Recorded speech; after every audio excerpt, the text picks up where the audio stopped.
Former U.S. President Donald Trump prepares to surrender in New York. Hello, I'm Mike Walter filling in for Anna Naidu, and this is The Heat.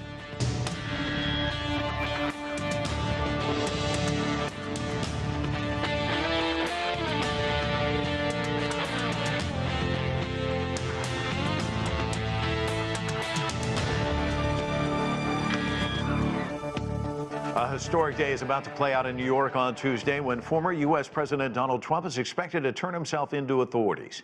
Trump, who was indicted last week, arrived back in New York on Monday after traveling from his residence in Florida. He is the first American president to be indicted. The charges center on Trump's alleged involvement in hush money payments to a porn star who claims the two had an affair.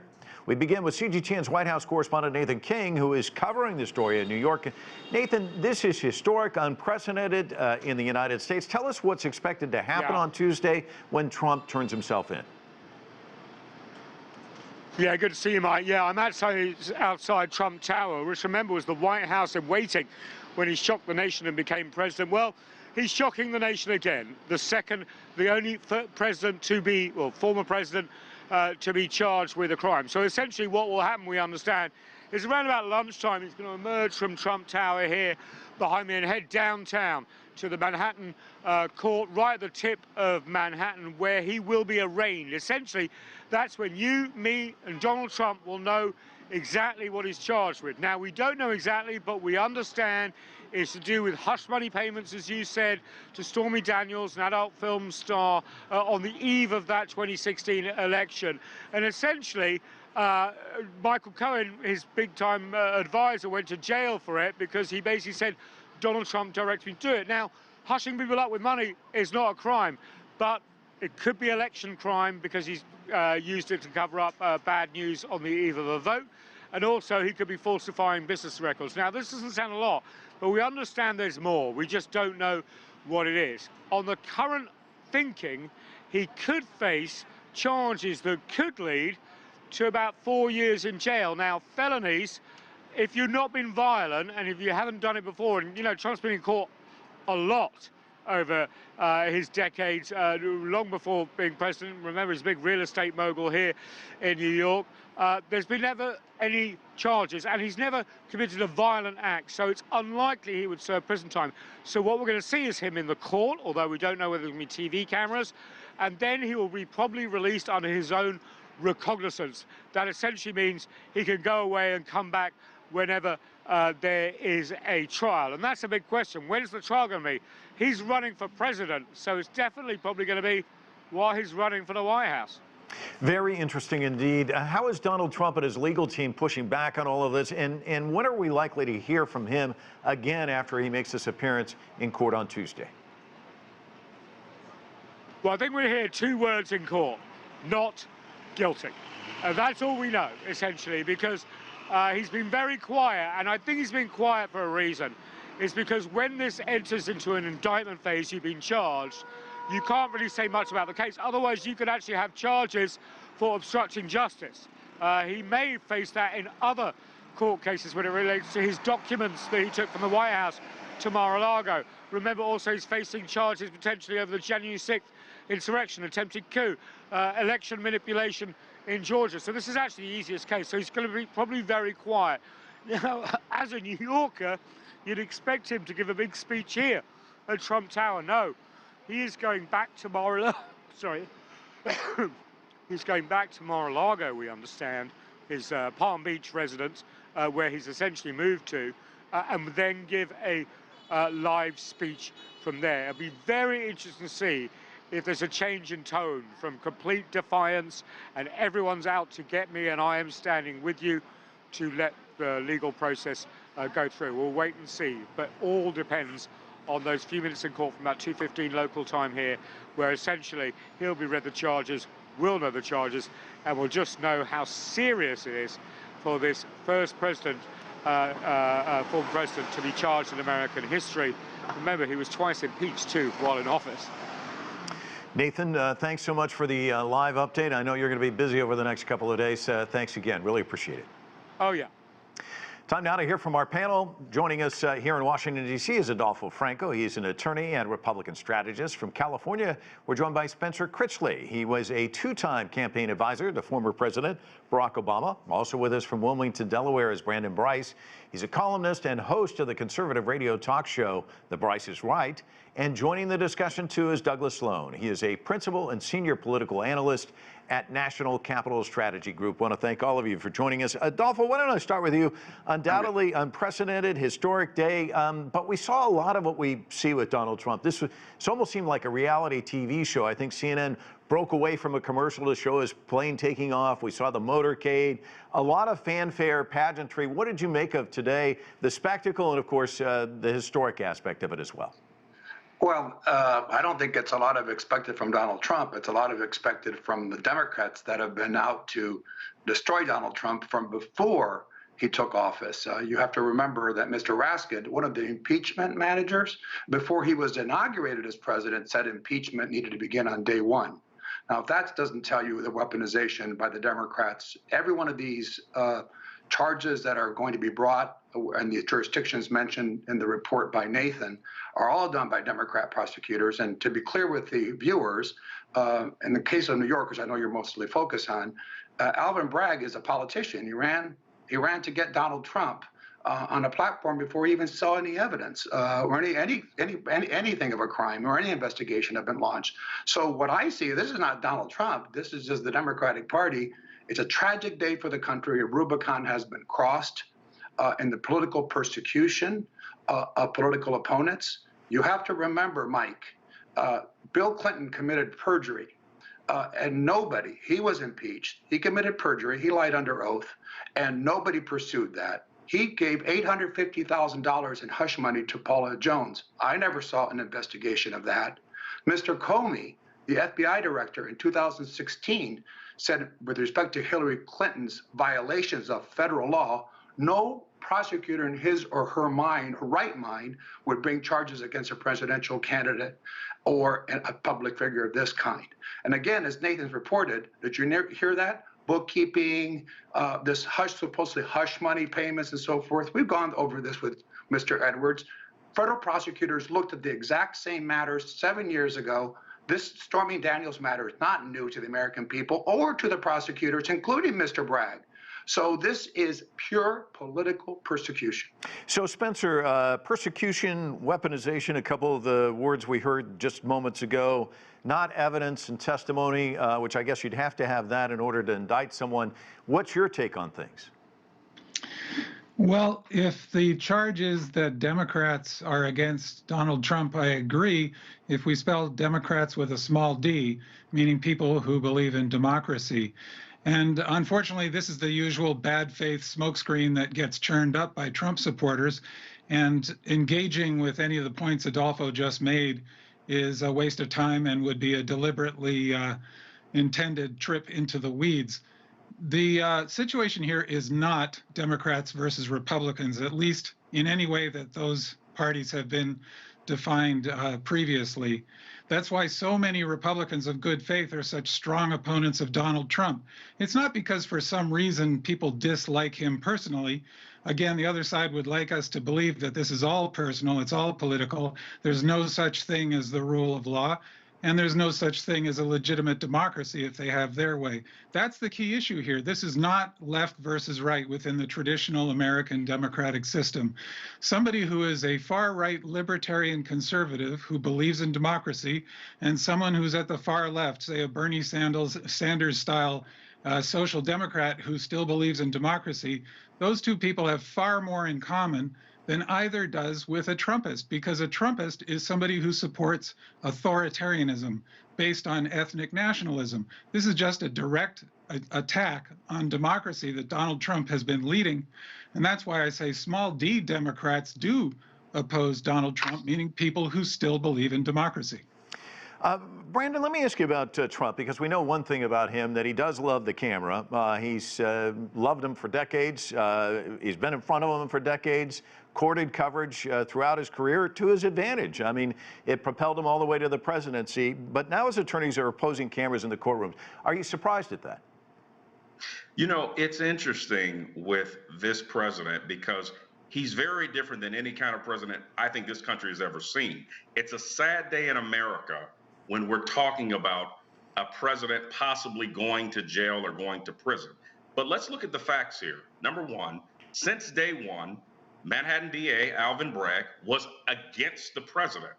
The Attorney General, Tish James, was against the president. They both were backed by George Soros, who, guess what, is and was against this president. So the problem here is I'm not sure if we're talking about whether you're a Democrat or Republican or whether you like Trump or not. That's irrelevant here. In America, you are innocent until proven guilty. And the problem is this, and I put a forewarning to Democrats who are pushing this, be careful, because this now sets the precedent for presidents to come. Oh, by the way, we've got a president whose son has some issues right now. So I think politically, this is bad. This is a bad taste. I go back to saying the way you beat Donald Trump is not in the courtroom, it's at the ballot box. Okay, Brandon, that's not what I asked. I asked if you were surprised that he's opposing cameras in the courtroom. I'm not, because this is who he is. But again, I go back to saying what I just said is that this is a unique president where the more media this guy gets, the stronger his brand becomes to become president. And I'll say this, I'll say this on your show. If the verdict here finds this president not guilty, he will be the front runner in 2024. Douglas, let me ask you about, obviously, any comments, and I think Nathan touched on this as well, about this indictment are premature in the sense that we're just really speculating because it is sealed. CNN is saying sources familiar with the case indicating that Trump could face up to 30 counts.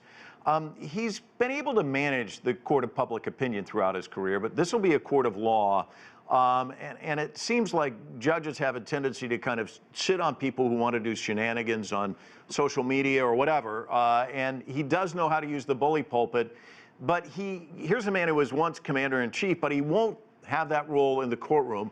How much leeway is the judge going to give in this case so it doesn't turn into some kind of media circus, do you think? Well, the judge is really going to have to take control and maintain control of this court. This could quickly go off the rails with Donald Trump in the courtroom. And it's interesting, he doesn't want cameras in there, which is something that a question you had asked. And I believe he doesn't want cameras in there because he wants to be able to control the narrative. If there are no cameras showing him in court kind of in a subservient role to a judge, he could come out of that courtroom on a regular basis and kind of spin whatever narrative he wants to. But with cameras in the courtroom, he's not going to be able to lie about it. And, there's really a chance that this could go off the rails. So the judge is going to have to be very careful in terms of maintaining control of the courtroom. And I also just say this in terms of the indictment. We don't know what's in the indictment. No one is going to know what's in the indictment until tomorrow during their arraignment. However, it is the same facts in this indictment that put Michael Cohen behind bars. They're using the same facts of what got Michael Cohen sent to prison. And the other person that was involved in these matters is right now at Rikers prison, Alan Weisselberg. So the two people that were involved in these matters have either served jail time or in jail now. And, there's just a string of different business partners and cronies from Trump that have gone to jail. So this just seems like a logical progression that you would eventually get to the heart of the matter of what all these convicts and ex-cons, Paul Manafort, Michael Cohen, Alan Weisselberg have in common and get at Donald Trump. It's a logical progression. This was coming. The wheels of justice turn slowly, but they will get to you in this country. Adolfo, there were a lot of articles out there today. I was looking online about the Trump mugshot. There's been so much speculation about this. Just a couple of the headlines. I'm going to throw it at you, and I want to get your reaction. Attorney says Trump mugshot should be private, stay private. Another says Trump mugshot may stay sealed after the arrest. And then another was a question, will the Trump mugshot become a defining image of the 21st century? But then there's another one, and this is one I kind of want to get your thoughts on. Marketing experts say that mugshot can be used as a rallying cry, and this is one of the things that Trump's been very adept at. How do you see the mugshot playing in all of this, and can he use it as another method to raise money? Well, I don't know. The answer probably is yes. In terms of the mugshot, I can't imagine that in this country that everything eventually comes out. I can't imagine a mugshot forever, maybe for a period of time, being kept under seal. I just can't imagine that. In fact, the only felony that we know has been committed has been the leaking of information to the press from a grand jury proceeding, which is either Mr. Bragg and his staff or grand jurors. So that's the only felony. So that's an indication that everything is leaked. So I don't know if it will be or not. But I have to say a couple things. Just to be clear with the audience, Mr. Spencer, who has the rhetoric there and suffers from Trump-Derangement syndrome and hate, is driven by hate. He hates this man, so he's willing to manipulate. Excuse me, Mr. Franco. The people. I didn't interrupt you, Spencer. The people that are bringing this action are capital D Democrats. There's no question. These are politicians. These are in Georgia. These are in New York. These are political people and there is something in our country called persecutorial abuse, and this is exactly what is taking place now. With respect to the politics of this, Mike, to correct the record, and Mr. Spencer, 87% of Republicans support Donald Trump. I don't know where he's getting these legions of people. In the last 4 or 5 days, Donald Trump has raised $7 million and has surged in the polls. He's now 25% ahead of Governor DeSantis, and in a field of 10 possible contenders, he has 54% approval. So if anything is happening here, is Donald Trump's support is growing because there's a realization that the people who hate Donald Trump are hell-bent on changing the system, weaponizing the system, and crossing this Rubicon. And my colleague in Delaware is absolutely right. This is going to come back and haunt future presidents, Democrat or Republicans. It's a tragic day in America. We didn't do it with Bill Clinton's perjury. We didn't do it with Bill Clinton's hush money payments. We didn't do it with Hillary Clinton's violations of federal law, erasing thousands of emails, and Mr. Comey correctly saying nobody in their right mind and a public figure brings these actions. So that has to be put in this context. This rule of law stuff, Mr. Bragg is a political hack from New York who's going to run for governor of that state. That's his agenda here. He's making a name for himself at the expense of the rule of law. Spencer, I want to give you a chance to respond. Thank you. Yeah, so, I mean, as usual, unfortunately, virtually none of that was actually true. You can't answer. But I leave people to, Google to chase down each of those falsehoods rather than waste their time here. Now, there's a couple of really much more important things that I want to highlight here. The accusation that I am motivated by hatred, for example, is the classic demonization that's at work in this assault on democracy. And similarly, I can't remain silent with Brandon repeating the grotesque anti-Semitic meme so popular on the right now, blaming George Soros somehow for being what he is frequently referred to as a puppet master, which is a phrase now being repeated by multiple mainstream Republicans as well as Donald Trump himself, repeating a vicious anti-Semitic meme that goes back centuries now. I assume that Republicans are not opposed to people donating money to causes they believe in or candidates they believe in. That is what George Soros is supposedly guilty of. Well, that's not objectionable, of course. What is objectionable? He's Jewish and he's rich, and he fits the stereotype of the international Jewish cabal that's supposedly running the world behind the scenes. Now, this might sound like outrageous, but unfortunately, this has become mainstream under the Trump Republican Party. And as Edmund Burke, an actual conservative, famously said, all evil requires is for good men to remain silent. And I cannot remain silent when I hear people invoke the name of George Soros, having to know what that name is laden with, thanks to all the hate mongering that the Trumpist Republicans are doing. You're the one that's accusing me of being motivated by hatred. No, hold on. I want to give Brandon a chance to respond to that. And Brandon, just to his point, in the Washington Post this weekend, there was the columnist who does the Four Pinocchios. He said that Soros did not back Bragg. He may have backed some other candidates. He may have, but he did not give him financial support. So I want to throw that out there. A lot of people are saying that. And I do want to give you a chance to respond to what Spencer just said. So again, first of all, what Spencer said is completely ridiculous, and it's not even worth me even responding. What is the relevance of George Soros, Brandon? I let you talk. I let you talk. Let me talk. I let you talk. I let you talk. Let's address the topic. Give me that same respect. Give me that same respect. Give me that same respect. Let's look at the facts here. We're talking about an indictment here. Excuse me. We're talking about an indictment here. We're talking about the fact that in this country you are innocent until proven guilty. No, I'm talking about politics. Hold on, excuse me. I let you talk. Excuse me. I let you talk. No, now you're gonna let me talk. Now you're gonna let me talk. And the reality is we have a Manhattan DA. Excuse me. We have a Manhattan DA and we have an Attorney General that have both been anti-Donald Trump since day one. So let's look at the facts here. Is that I'm not saying. Because George Soros has funded many of these candidates that are opposed to certain values. But that's not what we're talking about here. Excuse me. Again, I let you talk, you'll give me the same respect. We're talking about the fact on Tuesday, we will find out if this president is guilty. What I'm saying is that if this president is found not guilty, what this is going to do is not only increase the base, but it's going to make this president stronger. And it now sets a precedent for future presidents to beware, because you could go to jail after you become president. All right, that's what I said. Okay. Don't put words in my mouth. I think we have to, gentlemen, we don't have that much more time. I want to turn the corner on this. Douglas, Trump's no stranger to courtrooms. In fact, USA Today did an analysis. They've said that he's been involved in more than 4,000 lawsuits. He's developed a strategy that Politico writes about. They said Trump has spent decades refining tactics for prolonging his legal fights as his lawyers attempt to outweigh and outlast the patience of his adversaries. The method is delay, delay, delay. Given that and the many, many motions that they can put forward and the efforts at basically trying to get Alvin Bragg off of this case. You've heard these two gentlemen complain he shouldn't be on this case.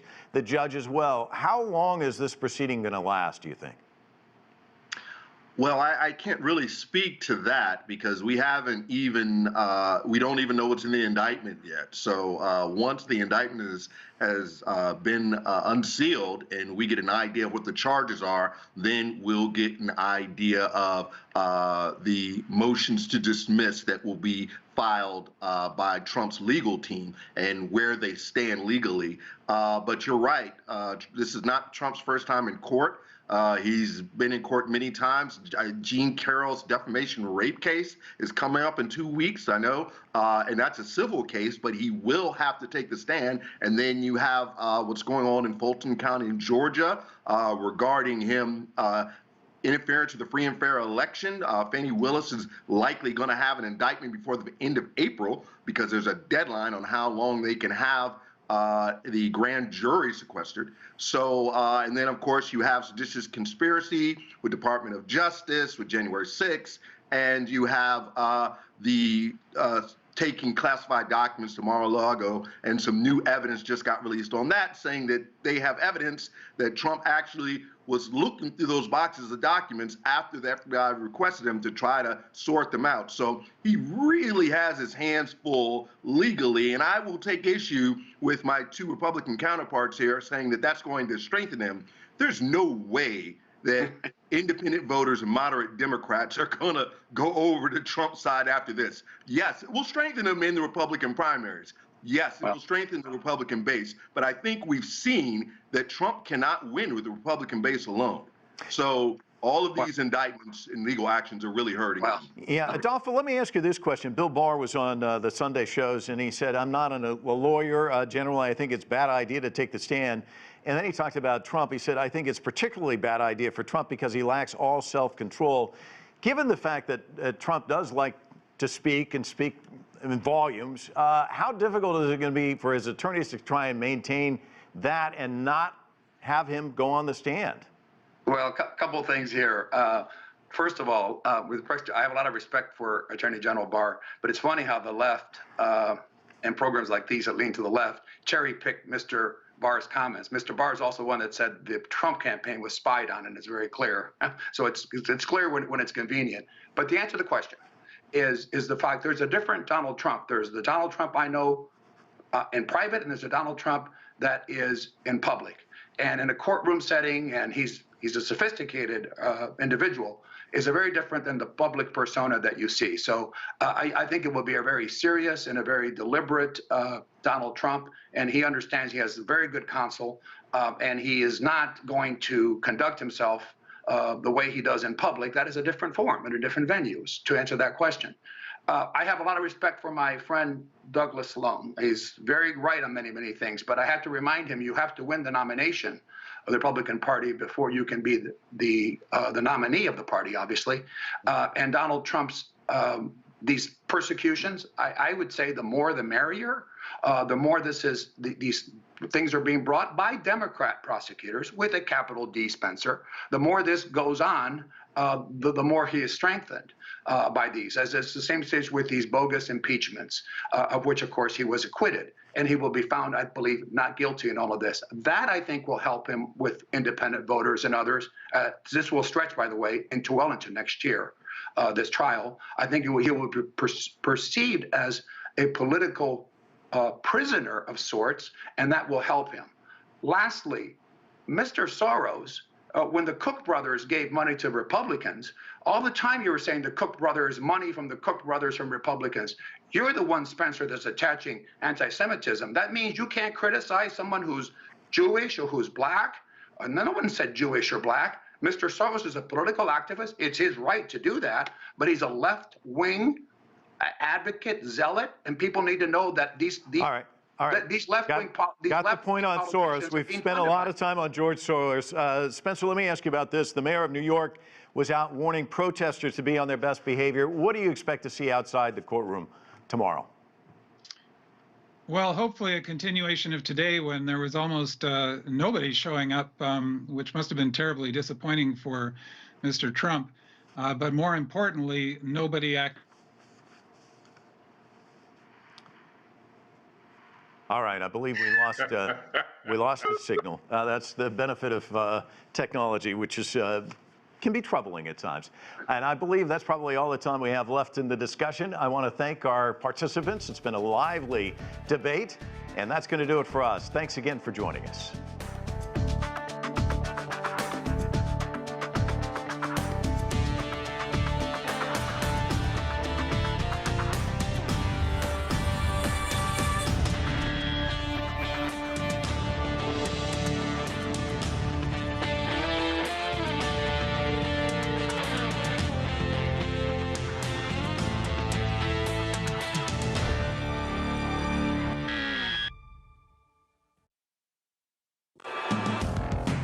The nature of business is to bring value. Business activities in Europe, Asia, and the U.S. reach consumers globally. Trade, manufacturing, energy, high-tech, real estate, consumption. We give an expanded view on global business and how it covers, influences, or relates to the whole world. Global business, only on CGTN.